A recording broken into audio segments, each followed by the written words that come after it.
Uh, Welcome to 10 a.m. on a Saturday. Get into IR, right? Thanks for coming. And I want to, if you're all not aware, go out of your way sometime today to thank some of the folks in the orange shirts or the black B-Sides Augusta shirts. If you don't know, they do all of this volunteer just so we can have a cool conference. Crazy amount of work goes into a conference like this.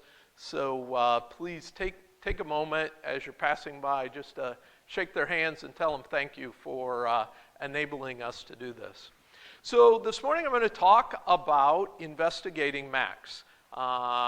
As most of my talks, this starts with a story. About a year and a half ago, I was starting my journey into increasing my ability to reverse engineer Mac malware. And, it was one of those weekend mornings, not unlike this. Blood level in the caffeine system was a little too high, and I may have inadvertently self-infected my laptop that I was doing the analysis on. One of the interesting things with Macs in particular is it can be done. You can create virtual machines with Mac OS X, but Apple goes out of their way to make that difficult. And so a lot of times I just use an old Mac that I can easily reload for this. But that really got me thinking, wow, how do I really dig in to understand where all of the forensics artifacts are? My background for the last many years has been a lot of my time spent on the IR side of the house. And while I have a fair bit of the classic forensics training, I really like the sniper forensics approach. So if you're not familiar with that, term coined, it's been a while now, probably close on 10 years. Chris from over at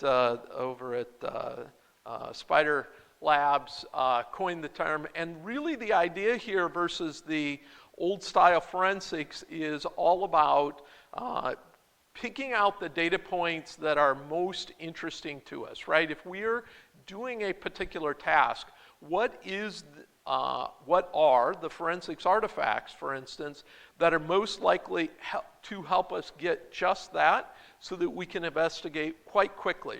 We can always take our time and do a full forensics workup on a host. But especially in a situation where we've got adversarial activity suspected, it's good to have techniques. And as I dug into this, again, the reason why I ended up putting this talk, I assumed as I went on this journey that there were lots of resources available. This was pretty straightforward. Mac OS is kind of a combination between Mach and BSD, kind of a hybrid. So I figured, well, a lot of my Linux investigation skills will work. Kind of is the answer. And so what I'm hoping to do this morning is just consolidate a fair bit. So if you're looking to investigate, especially in an IR triage situation, hopefully I can jumpstart that journey a little bit for you and point you in some of the directions.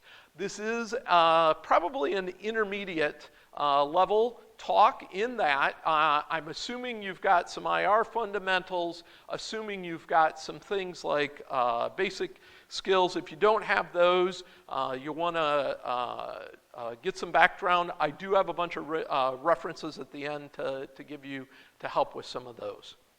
So let's start with some basic stuff. First and foremost, this isn't actually exactly germane to the talk, but one of the more interesting things I discovered as I dug into this is so Microsoft, oops, it's still showing my screen. Let's try. There we go. The Mac operating system has a built-in antivirus called XProtect. And interestingly enough, XProtect, as it turns out, uses a combination of Yara and a configuration file I'll talk about in just a second called a plist. Why this is relevant is because if you want to create yourself and quickly build a Mac malware zoo, you have all of the kind of latest information in here pretty readily available on finding yourself and hunting down some malware. Hopefully you have access to VirusTotal or some great resources like that. It's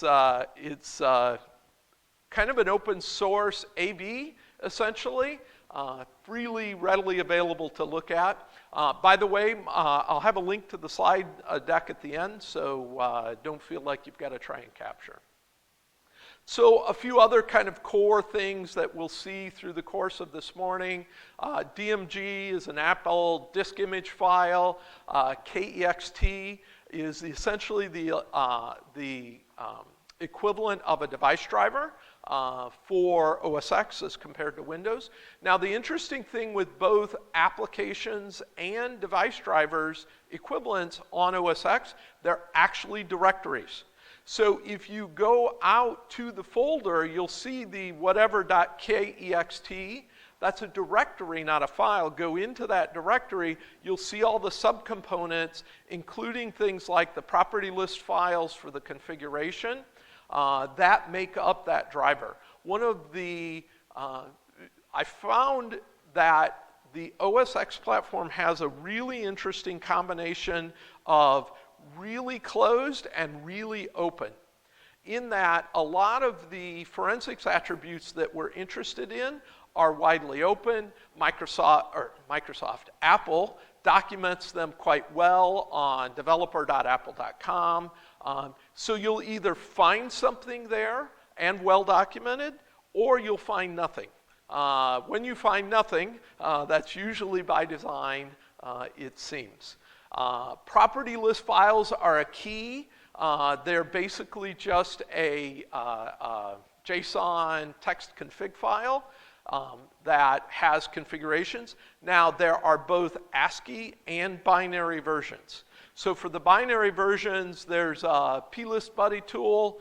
Really, it's on the system by default from the command line. By the way, I'll be driving almost entirely command line. I will show a few graphic tools, but this is designed so that I can SSH to a machine, capture the artifacts that I want, bring them back, and do the examination on a separate system. So it's just running plist buddy with the plist. That will actually help you create property lists as well. .app is the application file, so /application, all the .apps, again, folders. Dynamic library files, which are the equivalent, and packages, which are really just about like Linux tar files. Okay? So now we're going to use a sniper forensics approach. So of course, there's a few key things we're likely going to want to go for to determine on our, hey, is this host infected? Do we have malicious activity? And we're just going to fairly quickly this morning walk through all of those to give some backdrop. So basic system information, pretty easy, really detailed. So system_profiled. I like to go for the XML file option output. Detail level you can set to low, medium, and full. If you export that into a file specifically called SPX, then you can open that with the System Information app. So, again, let's pop over. And since it is early in the morning, I'm just going to copy and paste some of my commands rather than torture you with lack of timing. So I'm in a folder, OS X triage here. I run the command, like I said, this just runs as a normal access.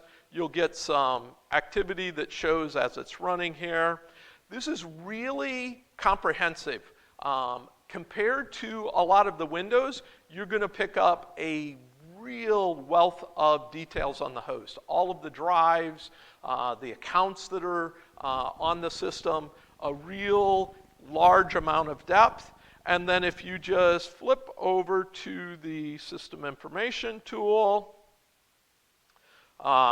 which of course you can just open with Spotlight, system information.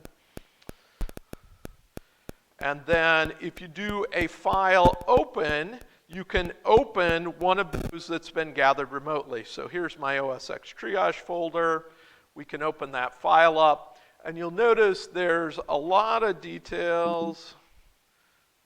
Zoom this in. Nope, won't let me zoom that one. On the hardware, the network, software that's running, just a ton of information in there. Yes, in case you're wondering, I do have my laptop named in Mandarin. That's a bad habit I picked up from former days, just to give the security people stress, just because I mean that way. Memory capture and analysis. This is problematic right now. So current version of OS X is 10.14 if you're running the latest Catalina. Unfortunately, the two best tools that are out there, and these are the ones that have the most recent support, or at least that I've been able to find and aware of, are recall and volatility. Both of them only cover up through 10.12. In particular, Apple introduced a ton of memory protection mechanisms in 10.14, which really inhibits a lot of these tools working well. So memory capture and analysis at the moment is a little bit problematic, unfortunately. Good news is, so far in investigating, I haven't had to resort too bad to that other than the advanced stuff. File system analysis. So this is at the heart, a Linux derivative under the hood. Lots of roots in BSD, as I mentioned earlier. And simple script I highly recommend. Link is out there. One of the kind of two resources that's mostly current is OS X Incident Response Scripting and Analysis. There's a pretty good script in there, filewalker.py, that I recommend. Will do a really good job of capturing, and it creates two files for you. We've got fileinfo.txt and file timeline. So the permissions, the fileinfo.txt, the permissions are very similar to your standard Unix system permissions. So you can see here .ds_store 644. It's a regular file. That's the file type, so file, directory, special file, etc. The UID that owns the file, the group ID that owns the file, the size of the file, and then any special characteristics, like you can see user bin write has a set GID flag on it, so any flags like that. So it just captures that all in the fileinfo.txt.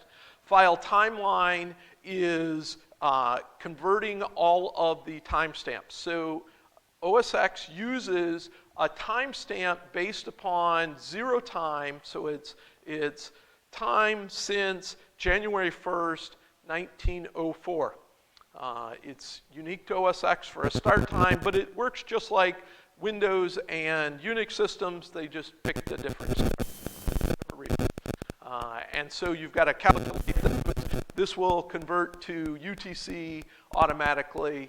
As part of its capabilities, of course, you can have it do others. And there's really several timestamps accessible there. We've got accessed, which is, of course, the last access date. Modified date, changed. So the difference between changed and modified is modified will get updated when all sorts of characteristics happens, whereas change typically just gets updated when the actual contents of the file change. And then birth is the creation date. That's the date the file was created. Now, HFS, the file system for OS X, is relatively safe. I've yet to see any of the malware intentionally updating, but the same caveat applies with any forensics investigation. Those timestamps are ultimately just records in this case, a B-tree index in the file system, and subject to buyer beware. They certainly could be updated. Again, it's pretty easy to actually run those tools. So in this case, now of course you are going to want to run this command as,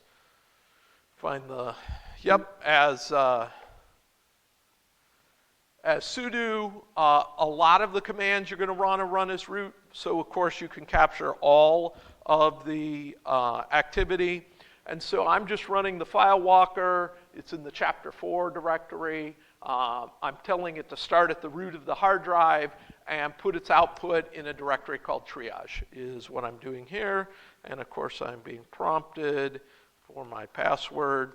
Now I mentioned this one first because this of course will take a little bit. I find on most of my systems it takes it not terribly long, 15 to 20 minutes. It's pretty quick at iterating through, but of course that's going to vary depending on the number of files, the size of your hard drive, etc. So while that's collecting, let's talk about some of the key directories. Slash applications is where all of the user-wide applications will go. Slash library are things like the application preferences, the configs for them, all of the logs should be. Now, of course, all of this is caveated that people writing software can do stuff however they want. When I do an actual demo here in a little bit, you'll see that the malware we're going to hunt down didn't follow all of these exactly, although some of this you have to. Slash system is the core files for OS X itself. Slash user is the equivalent of slash home, right? Pretty straightforward. Volumes is where the mounted volumes go. .vol is a really interesting, you'll see it, I'll use it a few times as we're walking through the demo. What happens is if you actually go out into .vol and do an ls, it's empty.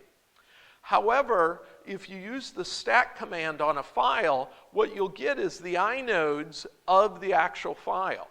If you cat a file or more a file, well, however you prefer to look at the contents of a file, /.vol/inode/inode, you'll get the contents of the file. It's another path to the actual file. I've actually gotten to the point where I prefer to go that way to the file, just because if I've got keyloggers or other things going on that might be looking for regular access to the file that I'm interested in, it's an alternative path to get at the contents. And then a lot of the same, or a lot of the core things you'll see are actually symbolic links to the /private directory. So things like the syslog directories, etc., those are actually all hanging off of the /private directory. Just convention that Apple has. Let's pop over here a second. That one's still going, so we'll do an SU here.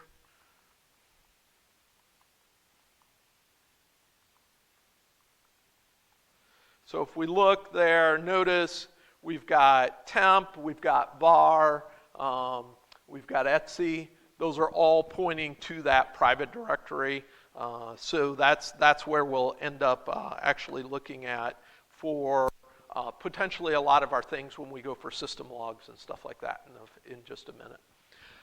Then of course we've got a whole bunch of files that are, if you're familiar with Linux, are the same. We've got things like bin, user cores, etc. Those are equivalent, they're used the same way, etc. A lot of those are subdirectories off of /user, capital U user, for instance, for individual files that are stored to an individual user rather than for the entire operating system. A few other interesting files that are unique to OS X, .ds_stores, that's the customizations of a particular directory. So that's got things like sort preferences for a directory are in there, things like any particular icons, all of that is in the .ds store. dot Spotlight. Spotlight is the indexing system, the search and indexing subsystem within OS X. So dot Spotlight-v100, you'll find one of those in the root of each volume, and that's literally the current index of the contents. Now, the format for these is really accessible. Most of these are either a B-tree file format or a SQLite format, and so they're really accessible if you want to pull those and extract the contents out, especially as a cross-reference against the file. That can be quite handy, as you might have. Metadata never indexed is a skip.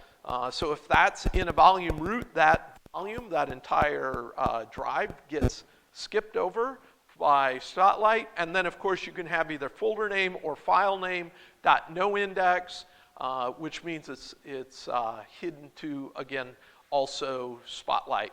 Notice, of course, all of these files start with a period. That's standard Linux convention, meaning they're hidden by default. If you take an SL, of course, just do an SL-A, and you'll see all of the hidden files. Certainly, a lot of the malware that we're seeing right now in OS X takes advantage of the period. So you'll want to be, I don't think I ever take LS anymore without adding a -A, just to see everything.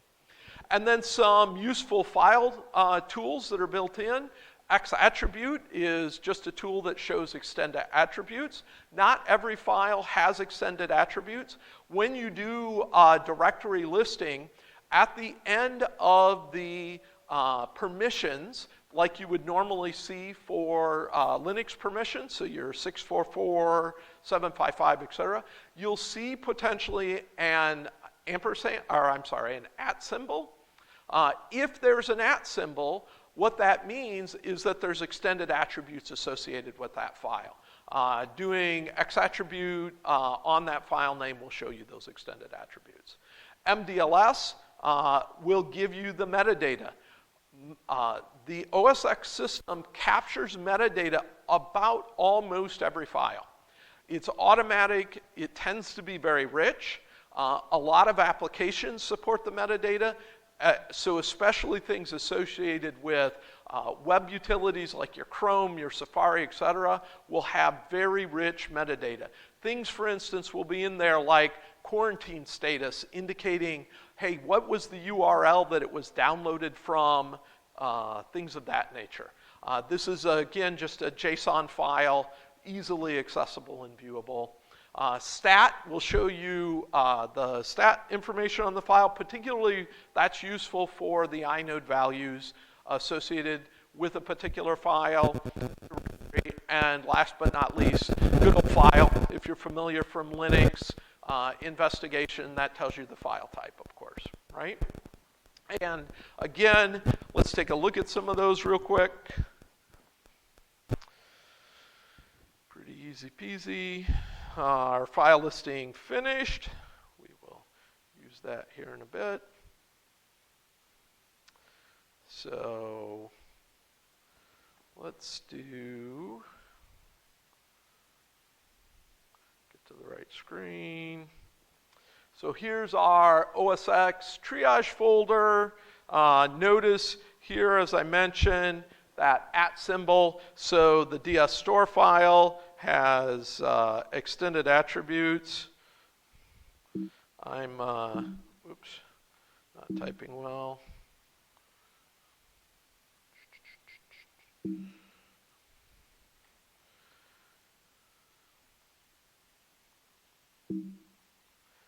And I can't spell correctly. All right, so extended attributes just tell us that the DS store file is associated with the com.apple.finderinfo application. Often it's simple things like that. I'm using the path for Xattribute because I borked my path up the other day, infecting my laptop, and I still haven't bothered to straighten it out. MDLS of, again, let's do the DS store file. Notice we've got all of these different configurations associated with it. If we do another file, let's do my PS list, for instance, you'll notice, again, you can see the JSON nature to the file. Lots of potentially interesting attributes in there. Of course, our stat on the PS list. And so then I mentioned earlier, if we do a more /file, let's see, 16777.220, and then you just put a slash between the two numbers of the inode, 609447702, and you can see we can access the contents via that path rather than just the path.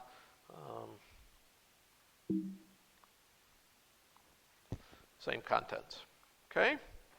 And then, of course, file, which gives us our file type.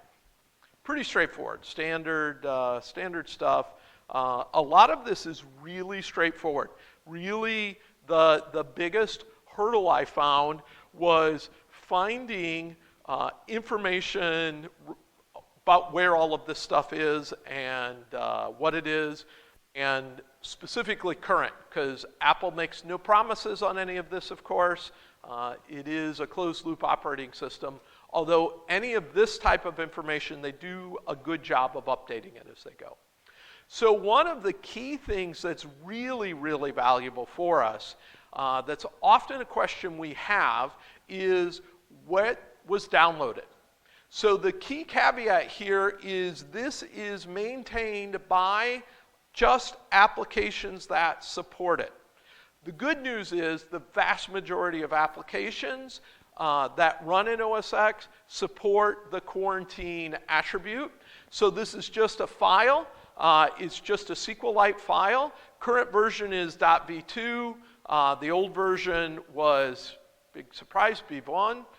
That was 13 or .15, 10.13 or 15, I forget off the top of my head, they changed that.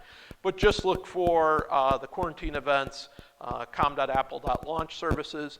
And so what this is a SQLite database of all of the files that are downloaded. So in this case, just for sake of ease of viewing, I've got a SQLite browser here installed, and I've just pulled the file up on my laptop here. And you can see it's got a unique GUID that's associated with every file. It's got the timestamp. So the timestamp is that, I don't know why I want to keep saying Microsoft today, Apple timestamp based upon the 1904 zero date. There's lots of converters for that readily available. Notice you'll see which application downloaded this. So you can see I've got Chrome, lots of different things. It has the full string that was used here. You can see over in the right. And then the original URL which is often the same as the string. That is comprehensive. It doesn't roll over, at least not that I found. So the maintenance length on there is quite long, and just an incredibly useful tool to start with in terms of finding the files. And I'm driving the poor patient video folks crazy going back and forth between my laptop. Sorry about that, video team. So running processes. This is standard Linux, PSAUX, redirected into a file, run it as root, of course, sudo, so you get all of the running processes. If you're familiar with looking on a Linux system, you'll be very familiar with this. Connecting externally, unfortunately, again, our best tools are the old Linux standards. So netstat-an or list of open files -i. -i is internet connections. Both of those are good, just mainly depends on which format you prefer. Then persistence. Let's talk about how do you do persistence. There are a lot of ways to do persistence. So the first is the local user will all have a com.apple.loginitems.plist. That is a local to each user. So in my case, my username is swanull, so it'll be /user, swanull, etc., com.apple. So that's the per user login list. And best way to view that is good old plist buddy. So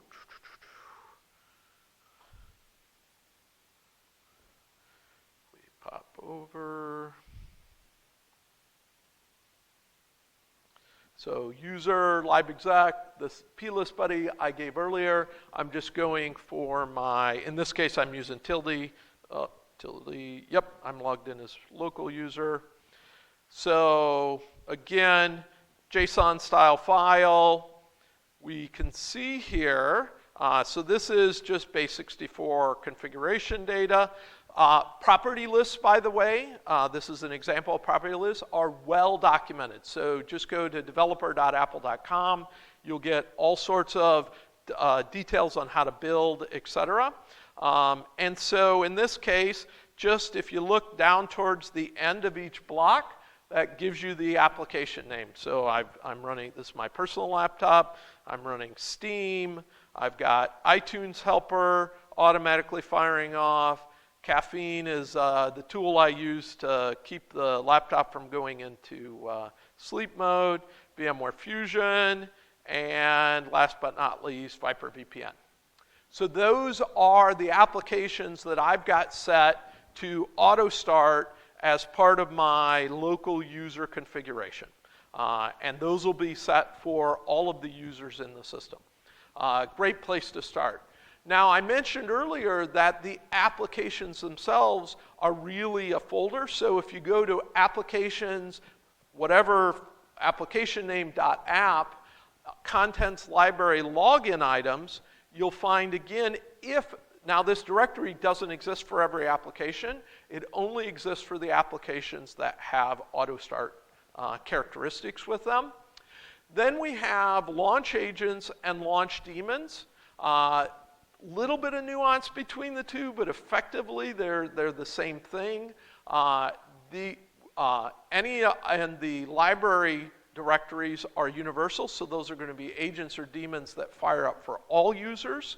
Again, just take a directory of that. /system/library is supposed to be the Mac OS X only launch agents and launch daemons. As you might imagine, if the malware has access, they might not necessarily abide by those standards.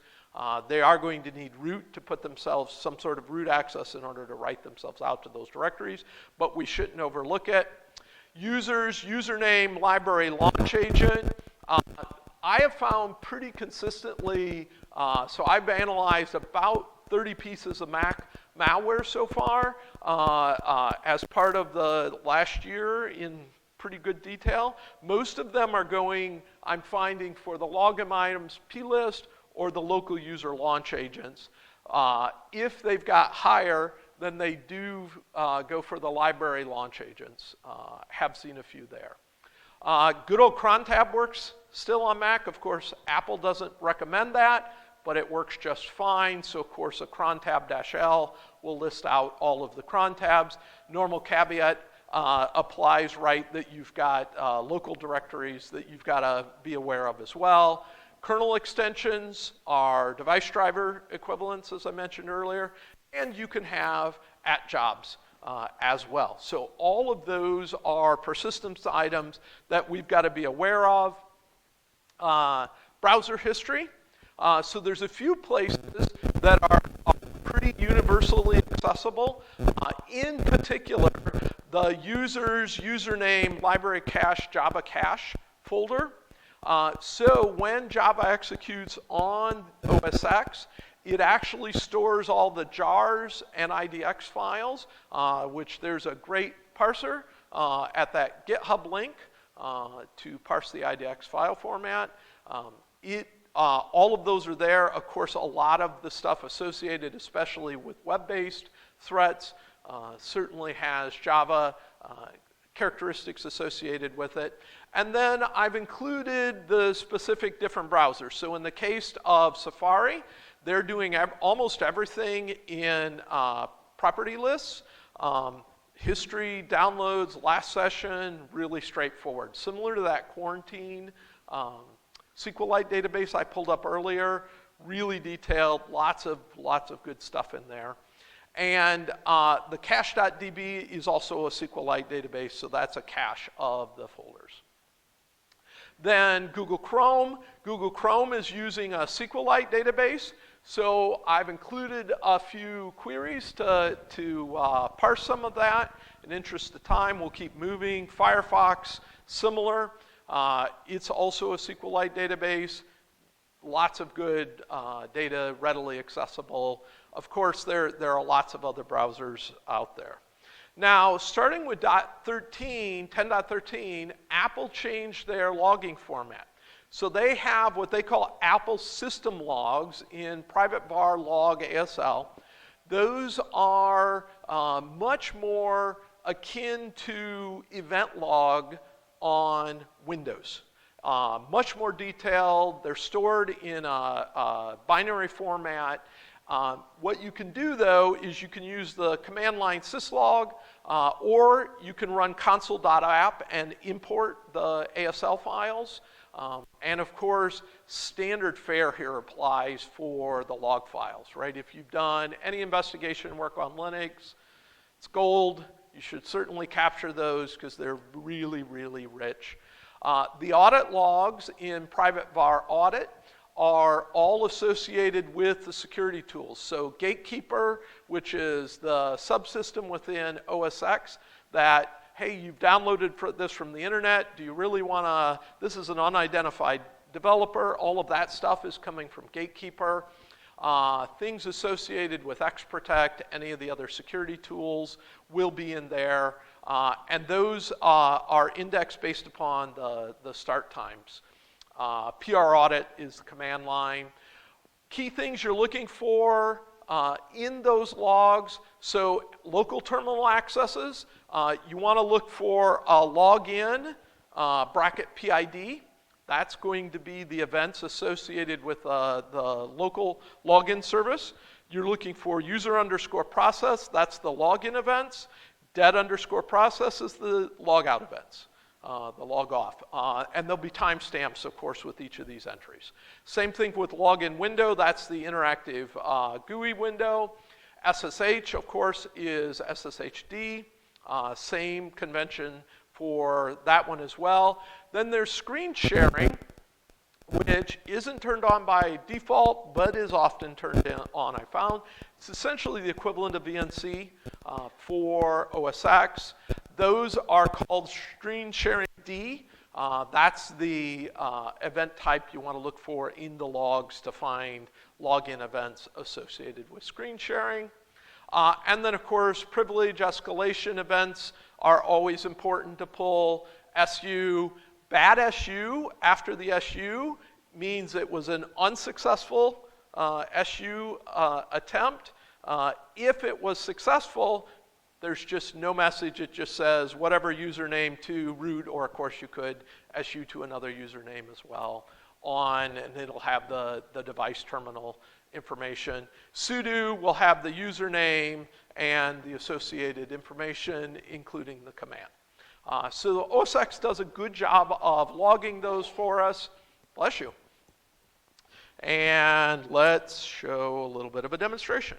Let's put these together quick. All right, so get back to my terminal. That's not the direction I want to go. There we go.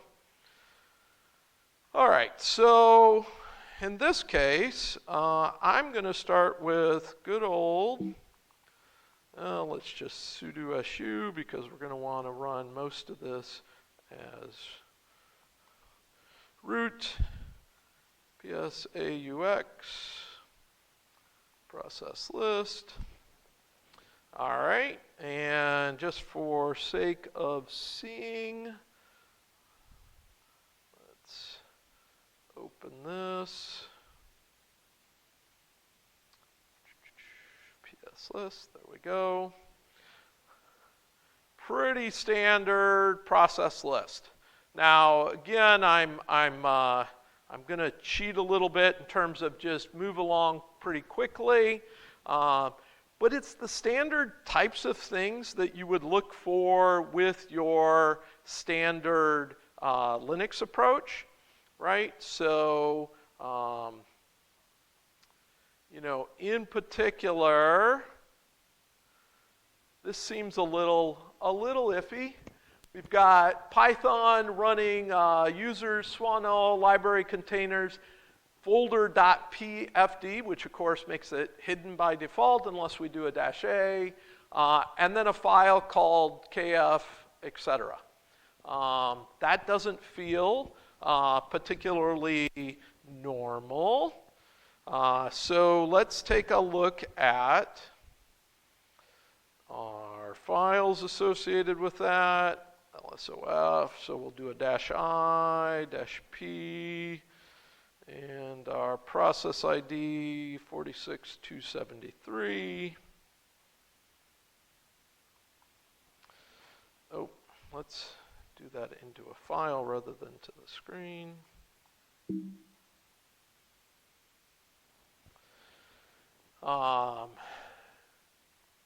While that's going, let's take a look at that file. So again, where was I? There we go. So here's our file.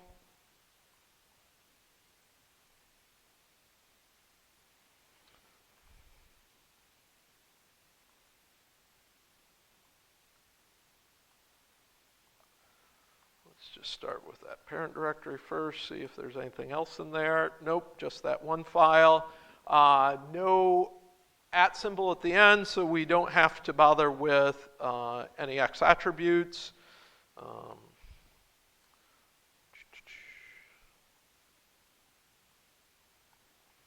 And could not find. Oh, yeah. That's not going to work well, is it? Thank you. There we go. That makes a little more sense. So not a lot of metadata there associated with that file.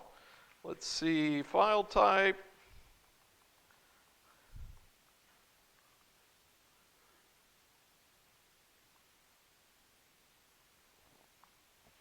File type, Python, script, ASCII text with very long lines.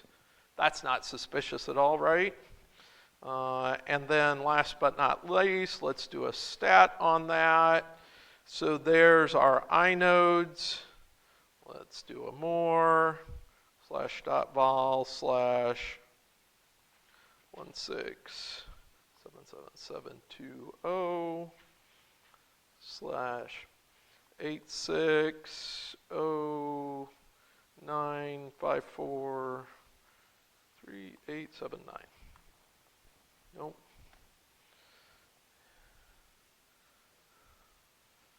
Not enough twos. Let's use copy and paste for my.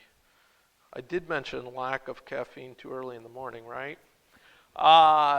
Sure enough, we have a Python script doing an exec of a really long base 64. That's fine, right? Again, we're running long on time. How about we of course want to potentially look at our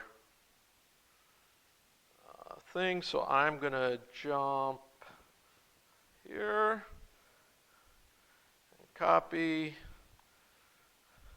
And so if I look at the local launch agents, right? So I just did an ls on user swanl library launch agents, one of the persistents I gave you. Notice there's a com.apple.random sounding file name.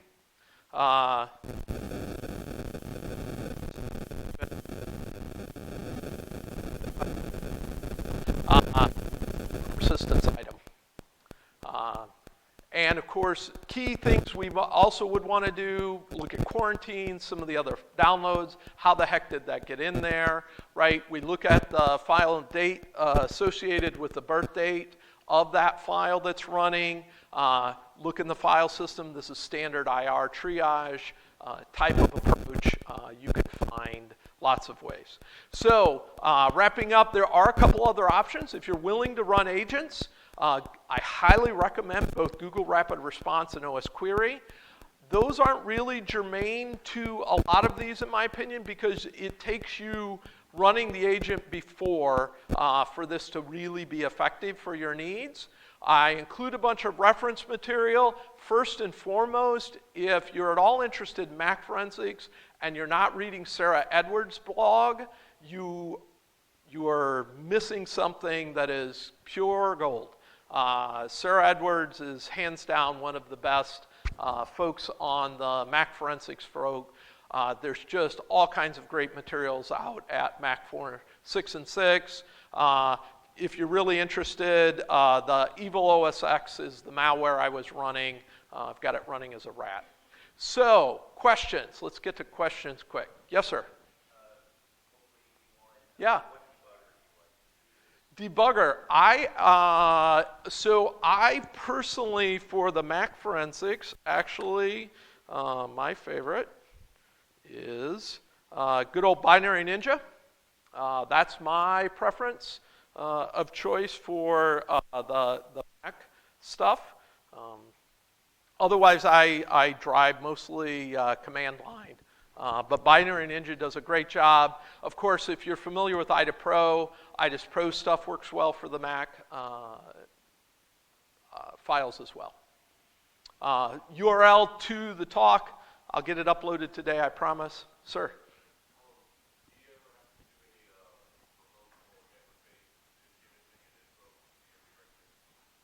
I haven't so far. I try and avoid. When I've done it so far, I've done DD. Just good old DD is what I've used to date. There are some commercial tools available. That's really, besides DD, the only thing I've found for the file imaging. In the cases where I want to go that deep, I'm usually doing a full local hard drive capture, personally, to date. Sir?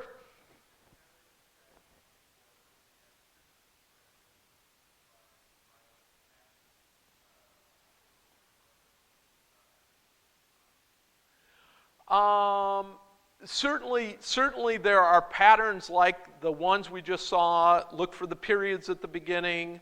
Look for things like the random file names, although unfortunately I have found instances where legitimate applications are also running the random file names.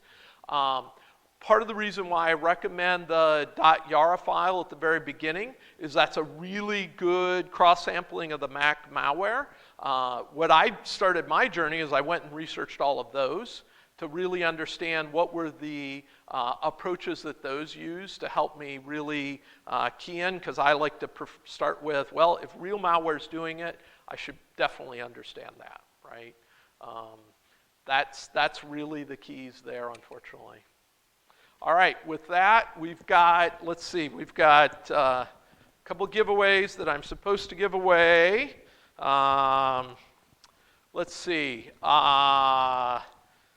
We'll ask an easy one. What is a .kext folder?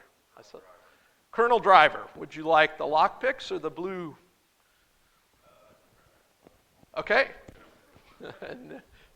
Your choice for answering first. All right, so that was KEXT. Let's see, and then I always forget to prepare hard questions in advance. whose blog did I just recommend? Saw this for Sarah Edwards, absolutely. Thank you so much for attending. Hopefully this gave you a little bit of an insight. I haven't got the talk uploaded yet to my GitHub, but I promise it will be today as soon as I get a few moments in the speaker lounge. Don't hesitate to reach out to me on LinkedIn. It's my preferred way of communicating, and everybody have a good conference. Thank you very much.